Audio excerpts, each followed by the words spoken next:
Ја слушате програмата Низ Светото Писмо.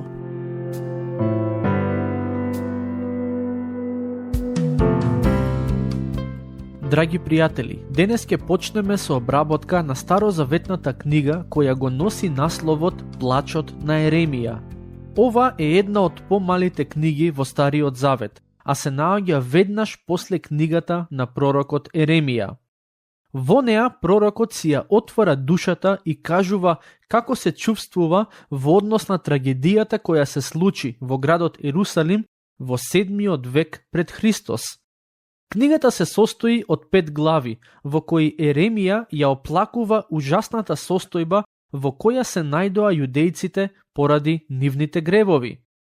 Околу себе тој гледаше мртви тела, повредени луѓе, мајки кои немаат на децата да им дадат да јадат, мајки кои жалат за нивните деца одведени во заробеништво и слично.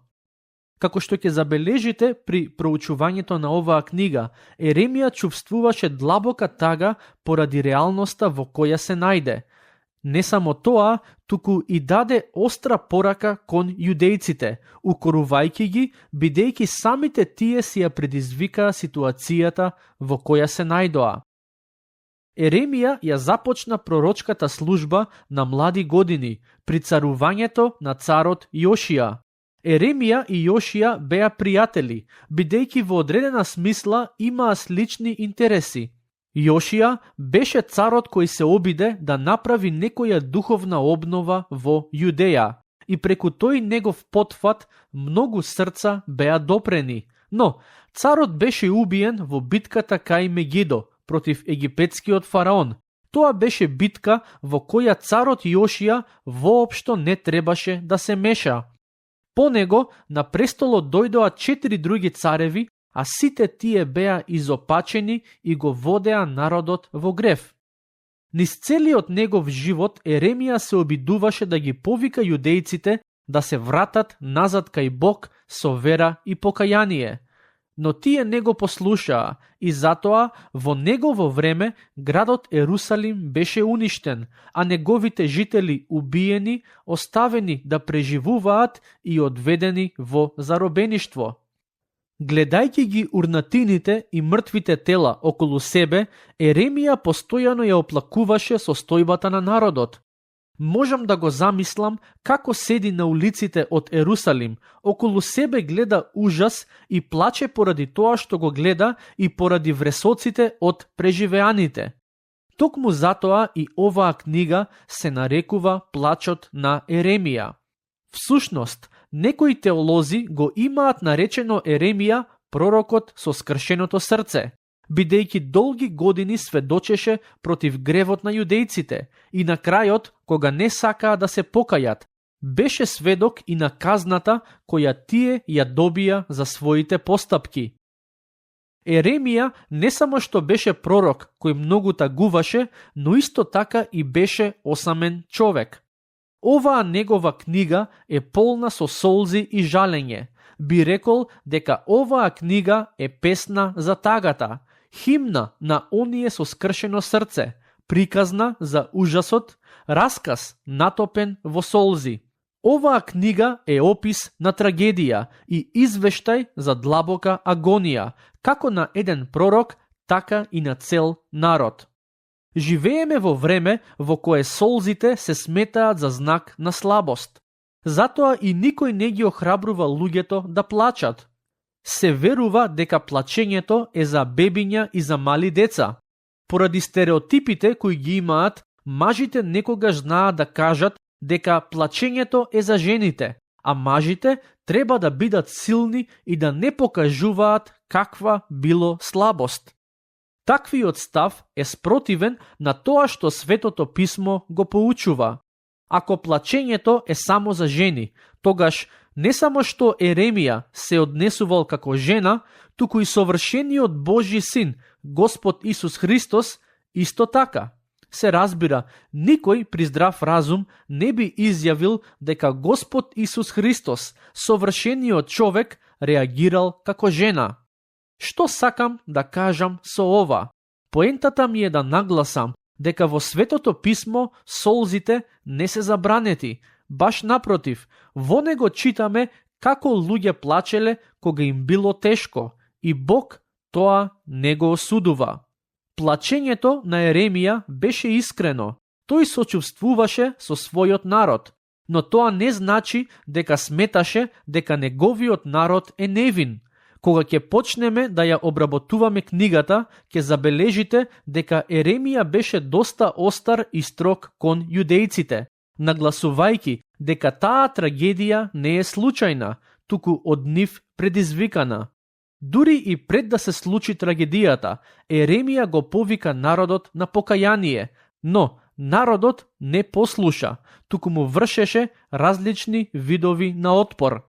Интересно е тоа што кога Бог го повика пророкот Еремија, самиот Еремија сметаше дека не е квалификуван за да биде пророк, бидејќи е премногу млад. Според некои толкувачи на писмото, кога го добил Божиот повик, Еремија бил или во тинејџерски, или во раните 20 години. На толку млада личност и била дадена одговорноста да зборува против гревот на народот, да ги опомене луѓето дека ако не го остават идолопоклонството и ако не се покајат, скапо ќе платат за својот неморал. Ако ја читате книгата на пророкот Еремија, ќе забележите дека низ својот живот и служба тој се соочи со сериозна опозиција. Луѓето не сакаа да го слушат, го исмеваа, па дури и кроеа планови како да му наштетат. Сето тоа беше последица од фактот што на народот не му се допаѓаше пораката на пророкот. Низ вековите многу Божји луѓе се соочиле со таков отпор и покрај се Еремија имаше сочувство кон својот народ и правеше се што може да го опомене народот да не си игра со Бог. Цврсто верувам дека токму такви проповедници, па дури и христијани му се потребни денес на светот, луѓе кои ќе имаат искрено сочувство кон изгубениот свет. Само оние кои имаат сочувство ќе бидат доволно храбри да го проповедаат Божиот збор. Кога Еремија го доби Божиот повик, тој беше млад човек, кој можеби имал некои други желби или планови за својот живот, но сепак на крајот одлучи да му служи на Бог. Иако таа служба на моменти беше речиси неподносливо тешка. За разлика од него, денешните млади луѓе речиси и да не размислуваат за тоа што му е мило на Бог. Тие прават се што можат за да си угодат себе си, или пак да живеат според очекувањата и стандардите на овој свет. Но, ова што сакам да го нагласам, не се однесува само на младите, туку на сите луѓе. Секој од нас ќе треба да одлучи според чии стандард ќе се води, оној на Светото писмо или оној на светот. Ако сакаме да се водиме според стандардот на светот, според тоа што е општо прифатено од другите, ќе го поминеме животот само во работење и трошење на парите кои сме ги заработиле. Но Бог има многу повозвишен повик за секој од нас. Тој првично не повикува кон себе, да му веруваме и да имаме блиско општење со него, но исто така ни дава и некаков повик кој се однесува на луѓето, односно да го споделиме неговиот збор и неговата љубов со ближните. Јас лично ќе ви кажам дека еден од Божите повици за мојот живот е токму оваа програма низ Светото писмо. Бог ми даде тим на луѓе кои ме поддржуваат во оваа мисија, која има за цел да им го доближи Светото писмо на што поголем број луѓе. Но, сакам да знаете дека и вие можете да имате удел во доближувањето на Светото писмо до што поголем број луѓе. Ако сакате да учествувате во таа мисија, споделете ја оваа и другите епизоди од оваа програма со вашите пријатели. Мислам дека е време да почнеме со читање и проучување на книгата Плачот на Еремија. Доколку имате пристап до Светото писмо, би ве охрабрил да го отворите кај оваа старозаветна книга и да читате заедно со мене. Верувам дека тоа ќе ви помогне подобро да се фокусирате на текстовите кои ќе ги обработуваме. Да почнеме со читање, глава 1 стих 1. Како остана пуст градот, некогаш полн со народ, стана како вдовица, некогаш голем меѓу народите, кнезот над областите сега плаќа данок. Ерусалим беше величествен град, полн со народ и случувања, а сега одеднаш се најде во рушевини. Неговите ѕидини беа урнати, Божиот храм беше уништен и ограбен, а луѓето кои порано се веселеа, сега плачат по своите умрени. Зошто се случи сето тоа? Одговорот ни е даден во стих 8. Тешко сгреши Ерусалим, па затоа и стана одвратен. Сите што го почитуваа, сега го гледаат со презир. Зашто ја видоа голотијата негова, и тој самиот воздивнува и го крие своето лице. Од каде потекнуваше величественоста и убавината на градот Ерусалим? Од самиот Господ Бог, оној на кој народот порано се надеваше. Но дојде момент кога му го свртеа грбот и си најдоа други богови на кои им се поклонуваа. Затоа Бог ги дисциплинираше. Еремија вели дека овој град бил почитуван, а сега е презрен и другите ја гледаат неговата голотија. Зарем не ве подсетува ова на моментот кога Адам и Ева сватија дека се голи откако сгрешија? Стих 18. Праведен е Господ, зашто не му се покорував на словото негово. Чујте, сите народи, и погледнете ја мојата болка. Момите мои и момчињата мои отидоа во робство. Можам да предпоставам што се луѓето кои живееле во Ерусалим си мислеле во однос на Господ. Сигурно на некои од нив не им било јасно како може Господ да дозволи да им се случи такво нешто. А Еремија вели, праведен е Господ. Тој како да сака да каже, не само што Господ го дозволи ова зло, но го дозволи со право, бидејќи народот му го сврте грбот. Верувам дека на јудејците тоа им било тешко да го разберат. Злото и Божјата праведност се теми кои се навистина комплицирани и за кои не би имал време да ги објаснам во оваа епизода.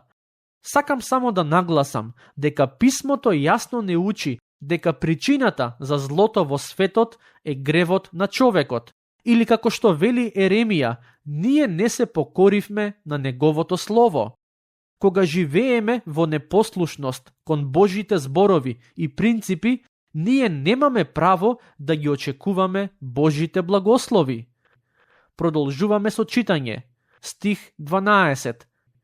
Нека не ве снајде ова сите вас кои врвите по патот.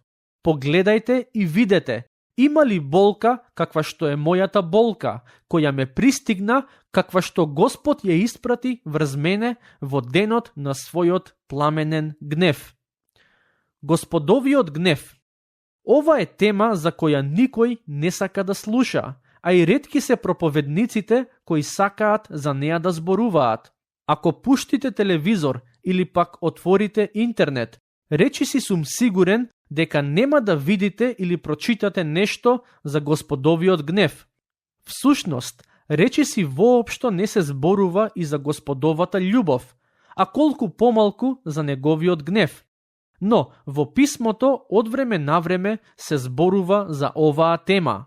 Навистина е штета што во црквата ретко се зборува за оваа тема, бидејќи е важна. Пророкот Еремија јасно вели дека таа болка и неволја која го снајде народот е испратена од Господ во денот на неговиот гнев. Што значи Господовиот гнев од светописна гледна точка? Дали Господ е како нас луѓето и лесно се гневи и го истура својот гнев? Не, од светописна гледна точка Господовиот гнев е тесно поврзан со Господовата праведност. Господ се гневи само поради гревот на човекот. Ако човекот се покае за своите престапи, Господовиот гнев ќе се одврати и нема да биде објавен. Но, ако човекот не се покае за гревовите, неминовно ќе се соочи со Господовиот гнев. Знам денес во некои цркви се вели дека христијаните треба да го досегнат изгубениот свет со Господовата љубов. И не велам дека тоа е погрешно, но луѓето мора да слушнат дека ако не ја прифатат Господовата љубов, тие ќе се соочат со неговиот гнев. Верувам дека и Еремија го зборувал тоа пред јудејците. На тој народ, исто како и нам денес, воопшто не му се допаѓаше да слуша за таа тема. Сигурен сум дека јудејците сакале да слушаат како Господ е со нив, ќе ги благослови, ќе им даде напредок, благосостојба и слично. Но не може да има богоугоден напредок и благосостојба таму каде што има грев без покаяние. Некој можеби ќе праша: добро, има ли потреба Господ да се гневи и уште повеќе да го излива својот гнев врз грешниците? Верувам дека тоа е добро прашање, се додека се поставува со искрена намера, односно да се спознае причината поради која Господ се гневи. Дозволете ми да цитирам еден автор кој на многу соодветен начин ја обработува оваа тема. Доктор Кембел Морган има кажано: Господовиот гнев е една од најважните теми со кои човекот може да се занимава. Државата која не може да ги казни виновните е осудена на пропаст. Ако Господ не го казнува гревот, тогаш тој не може да биде добар. Ако во писмото не ни беше дадено откровение дека Господ се гневи на гревот, ние немаше да бидеме сигурни дали било кога ќе биде воспоставена правда во светот. Но, со оглед на тоа што во писмото јасно ни се вели дека на небесниот престол седи оној чие срце е полно со љубов, но и оној кој е праведен, можеме да бидеме сигурни дека тој нема да го толерира тоа што е зло, грешно и неправедно. Драги пријатели, вие и јас живееме во вселена која е создадена од живиот Бог, оној чие срце искрено не сака нас луѓето. Но Бог не ни ја наметнува својата љубов, туку ни остава да одлучиме дали сакаме да ја прифатиме или не. Ако не ја прифатиме неговата љубов, ќе треба да се соочиме со последиците од таа одлука. Но, без разлика што и да одлучиме, никој од нас нема да може да каже дека Бог не е праведен или дека Бог не постапил фер кон некого. Божјата праведност е всушност една од главните теми на оваа книга и со неа ќе се сретнеме уште неколку пати. Вистина е дека некогаш ќе има ситуации кога нема да сватиме зошто тој дозволил нешто, но тоа не значи дека Бог не е праведен, туку значи дека ние не ги знаеме неговите мотиви и причини. За жал, некои луѓе мислат дека Бог е строг и праведен во Стариот Завет, а во Новиот Завет неговиот син Исус Христос се покажува во поинакво светло, како некој на кој полесно може да му се пристапи, некој кој е полн со љубов, разбирање и простување. Но, тоа не е така. Троединиот Бог е ист, вчера, денес и за секогаш. И Господ Исус беше строг на одредени моменти. Ке се сетите дека ги критикуваше фарисеите и книжниците поради нивното лицемерие. Еднаш им рече: тешко вам, фарисеи и книжници, лицемери, а исто така ги нарече и варосани гробови. Во еден момент ги избрка од храмот луѓето кои таму тргуваа и ги преврте нивните маси. Сето тоа беше изливање на Господовиот гнев врз грешниците кои многу пати беа предупредени, но не се покајаа за своите гревови. Тоа не значи дека Господ Исус не ги сакаше тие луѓе, туку значи дека доволно ги сакаше за навреме да ги предупреди пред да биде предоцна. Тука ќе го завршиме денешното проучување. До следниот пат, Бог нека ве благослови.